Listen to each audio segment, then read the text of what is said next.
এই যে স্ক্রিনে যাকে দেখতে পাচ্ছ, প্রীতিকে অনেক ভালোবাসি। নিজের ব্যক্তিগত দিক থেকে প্রীতিকে আমার অনেক ভালো লাগে। কিন্তু এই যে প্রীতি যে শ্যুটটা করেছে এবং যেই সাজ পোশাকটা পরেছে, এটা নিয়ে অনেক রকমের বিতর্কিত কথা হচ্ছে। প্রথমত কথা, এরকম সাজে প্রীতিকে এর আগে কখনো দেখা যায়নি। আর রাজাদার কাছে একটাই রিকোয়েস্ট, তুমি ব্রাইডাল লুক করাচ্ছ, সব কিছু ঠিক আছে, সাবেকিয়ানা একটা লুক করেছো, সেই জায়গাটায় ছবিটা তোলার সময় এইটুকু তো ধ্যান দেওয়া দরকার ছিল যে ব্লাউজটা পরে প্রীতিকে কতটা খারাপ লাগছে। শ্যুটের সময় দেখো নি, আপলোড করার সময় কি তোমরা দেখো নি যে ঠিক কতটা খারাপ লাগছে? একটা মেয়ে হিসেবে সত্যি নিজের খুব দৃষ্টিকটু লাগছে এই জিনিসটা। মানে বুকের যেই ভাঁজটা সেটা স্পষ্ট বোঝা যাচ্ছে।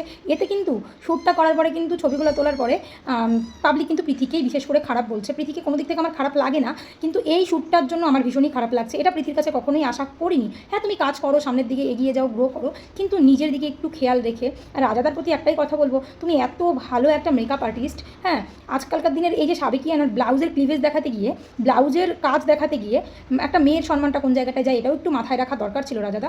এটাই একটু বলার ছিল তোমাকে আমার, ঠিক আছে? আর কিছুই নয়। তবে খুব খারাপ লাগলো জিনিসটা, আমার ব্যক্তিগত দিক থেকে খুব খারাপ লাগলো। মানুষ তো খারাপ বলছেই, ঠিক আছে? তাই বলছি, এর পরবর্তীকালে যে কোনো শ্যুট করো, যাই করো, এই দিকটা প্রীতি অন্ততপক্ষে একটু খেয়াল রেখো।